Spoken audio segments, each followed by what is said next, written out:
国際博覧会バチカンナショナルデー公式式典を開式いたします。We now begin the official ceremony for the National Day of the Holy See at Expo 2025 Osaka, Kansai, Japan. はじめに両国の国歌とともに国旗を掲揚いたします。We will start with the national anthems and rising of the national flags. 皆様ご起立ください。Please all rise.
ご着席ください。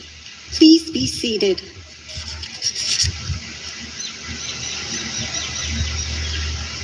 ここで日本政府代表者並びに公式参加者代表者様にご挨拶をいただきます。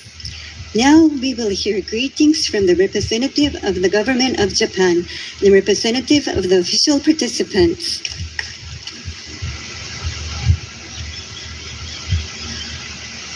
まずは日本政府を代表して2025年日本国際博覧会担当大臣伊藤義孝よりご挨拶を申し上げます。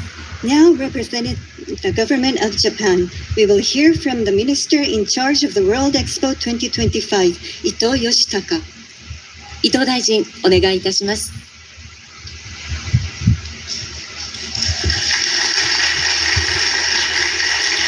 皆さんこんにちは。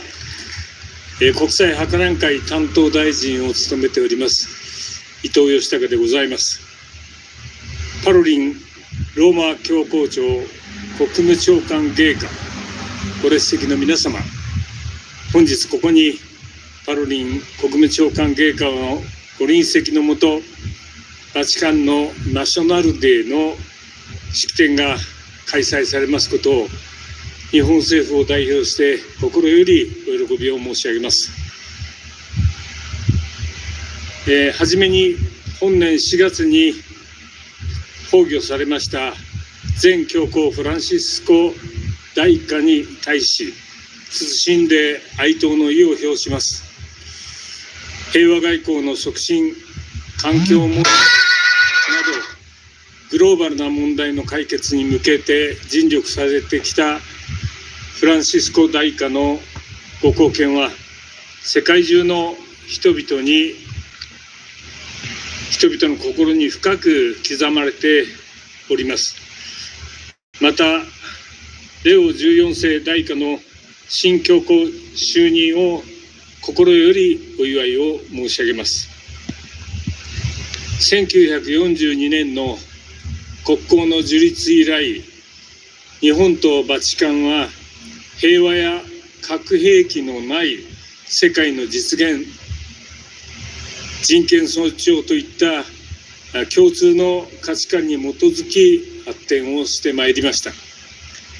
2022年に日本とバチカンは国交樹立80周年という大きな節目を迎えました。同年5月には岸田前総理がバチカンを訪問し、前教皇フランシスコ大一家に謁見したほか、パロリン国務長官陛下と日バチカン首脳会談を実現をいたしました。また本日はバチカンとの議員間交流にご尽力をいただいております足立正志参議院議員、総務副大臣でございますけれども、お忙しい中ご臨席をいただいており、両国間の交流は活発化をいたしているところであります。パロリン国務長官陛下の訪日は約6年ぶりとなります。万博の機会を通じ、日本とバチカンの友好関係がますます発展することを願っているところであります。今回の博覧会では、バチカンから出展いただいたカラバッジョの名作「キリストの埋葬」が多くの来場者を魅了しております。私も先ほど拝見をさせていただきましたが、大変素晴らしいものでございました。今後も日本および世界中の来訪者が足を運ばれることをご期待をいたしております。またバチカンには今回の万博を機に、滋賀県との間で貴重な交流事業を推進していただいているほか、各地の自治体との交流を行っていただいております。私地方創生大臣も兼務しております関係で、両国間の交流が万博会場のみならず、日本の各地に広がっていることを心から嬉しく思う次第であります。結びになりますが、バチカンの2025年大阪・関西万博への参加に関し、改めて感謝の意を表しますとともに、パロリン国務長官陛下のご訪日が実り多いものとなることを心よりお祈り申し上げ、私のご挨拶とさせていただきます。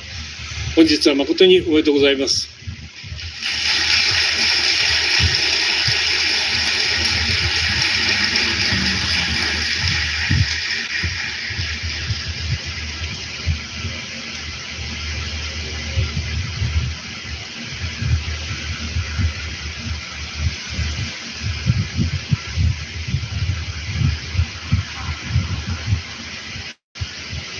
続きまして、バチカンを代表いただき、国務長官枢機卿ピエトロ・パロリン陛下よりご挨拶を頂戴いたします。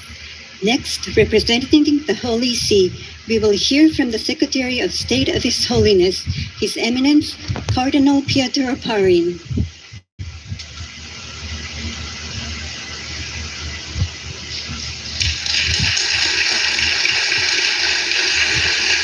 Your Eminence, Secretary of State of His Holiness, the floor is yours.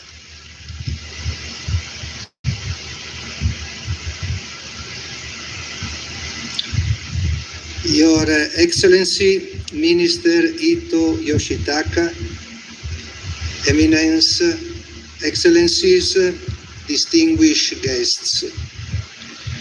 I would like to begin by extending a cordial greeting to the public authorities, to the organizer of Expo Osaka 2025, and to all present, especially to the distinguished ambassadors and representatives of the various countries who are with us today. I would also like to congratulate the Bureau International des Expositions and the Japanese government for the successful organization of this World Expo. I thank His Excellency Archbishop Rino Fisichella, General Commissioner, for having coordinated the participation of the Holy See in the exposition. In particular, on behalf of Pope Leo XIV and on my own behalf, I extend to the esteemed Japanese people every good wish, with the hope that all those who live in this country may be blessed with prosperity and peace. In the current year, several significant anniversaries recall the long history of relations between the Holy See and Japan. For example, these months mark the 470th anniversary of the first papal audience granted to a Japanese Catholic, when in 1555, Bernard of Kagoshima was received by Pope Paul IV.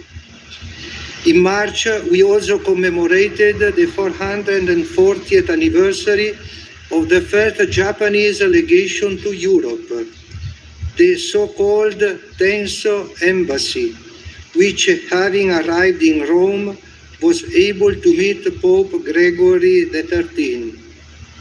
This year also marks the 410th anniversary of the Cake Embassy, in audience with Pope Paul V in 1615.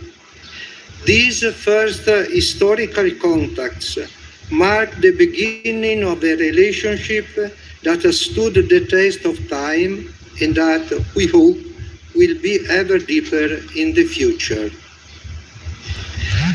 There is no doubt that our cultural and religious roots are very different, as are our geographical locations and the development of our history. Nonetheless, we have long chosen to know each other better and to appreciate each other's merits. Strengthened by the full diplomatic relations established more than 80 years ago, our relationship today is based on many shared values and on fruitful cooperation. Illustrative in this regard is the interaction that the local Catholic Church has established with wider Japanese society, expressed above all in the fields of education, healthcare, and social assistance. Other priorities that are dear to both of us are peace, stability, and our common efforts to limit the uncontrolled proliferation of armaments. In this regard, it is important not to forget that this year marks the 80th anniversary of the tragic atomic bombing of Hiroshima and Nagasaki, an event that has shaped the history of this country while further shaping its unwavering commitment to peace.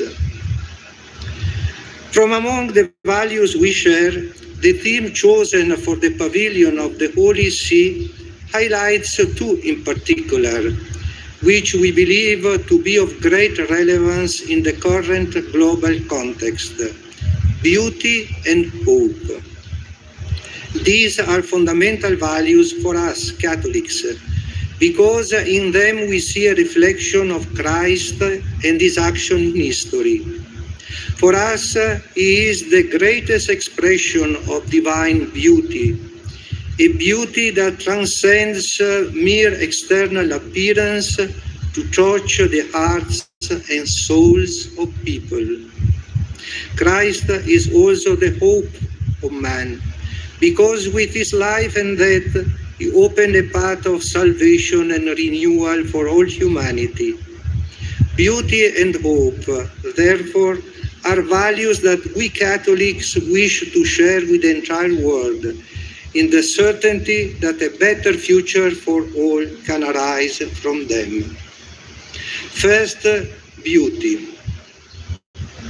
Since ancient times, the awareness that beauty is the splendor of truth has matured in Western thought. Starting from simply sensory perception, the contemplation of beautiful exerts on the human souls a call that goes beyond the aesthetic sphere. It conveys spiritual and moral values, encouraging the search for fullness, justice, and authenticity. Those who contemplate beauty are attracted to it and are stimulated by it to elevate the soul towards harmony, order, and peace. I believe that these concepts also find ample resonance in Eastern culture, particularly in the refined ethical and aesthetical thought that Japan has been able to develop. Contemplating beauty implicitly means recognizing that there is something important in the world which must be defended and spread. Beauty comforts the heart and its needs. It becomes an antidote to cynicism, a universal language that unites individuals and promotes solidarity between peoples. How greatly we need this true beauty in our world, in our societies, and in our families. As a Catholic author wrote a few decades ago, disinterested beauty seems to have taken leave of the modern world and public sphere. The great technological achievements of our time, economic and financial progress, as well as ease of communication, has undoubtedly provided positive contribution to social development. Yet, by themselves, they prove insufficient to give full meaning to our common life. When someone has not learned to pause, to admire and appreciate the beautiful, it is not surprising that everything becomes an object to be used and abused. It is more urgent than ever to value the beauty that can still be found in the human community, not just that of artistic expression. There is also a social beauty that emanates from solidarity initiatives, volunteer projects, choices made for reconciliation and forgiveness. How many men and women of goodwill continue to commit themselves to others in the education of young people, in assistance to the poor, in reconciliation of those divided by hatred.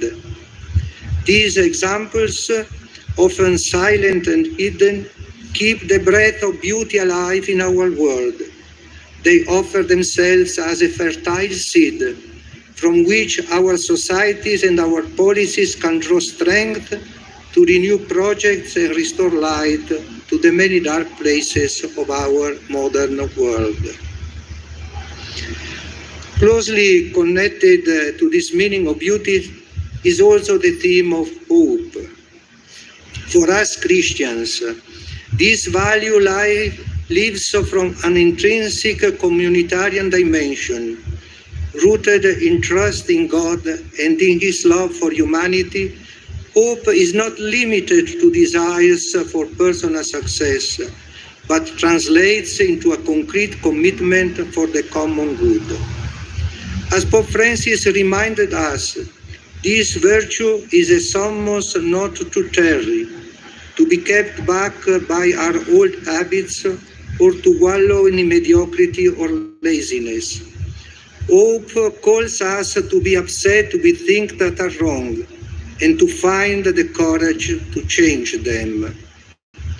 The virtue of hope fosters a sense of community and mutual responsibility. It invites us to look beyond appearances, to believe in the potential of every man and woman to transform situations of injustice and suffering. As St. Paul reminds us, hope does not disappoint. From it we draw the certainty that even in the darkest moments, good can prevail, thanks to the strength of God and the concrete commitment of man. This virtue seems more necessary than ever today. In an era characterized by numerous conflicts and enormous global challenges, the future is something more feared than expected. Only in hope do we find an antidote to fear and an encouragement to commitment and action. At a social level, hope is the engine that drives people to spend themselves in service to their communities. With at the international level, it becomes a call to an unwavering commitment to dialogue and cooperation, especially when tensions and conflicts seem insurmountable. In a world as complex and interconnected as the contemporary one, hope invites us not to lose sight of the good which is possible, to believe in change and to act with courage for a more just future for all. I would like to conclude by quoting the invitation of Pope Leo XIV addressed to the Church and the world on the day of his election, to build bridges, to wave dialogue, to join hands to promote a disarmed and disarming, humble and persevering peace. These words offer substance to the beauty that we all seek and give reason for the hope that sustains us. Making them an inspiration for all of us, I renew my thanks and my most cordial greetings to you all. Thank you for listening. ありがとうございました。Thank you. 是都没有，是整个背起来是不是？都没翻。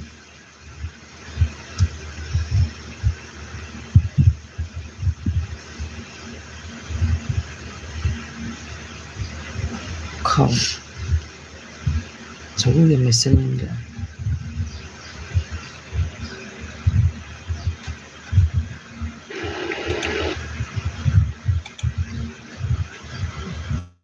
他只有剪这个帕罗林书记讲话的部分，没有，其他地方没有剪，你看不太到，是24分钟 ，OK。他好像稿子背起来的样子，是不是？太厉害了！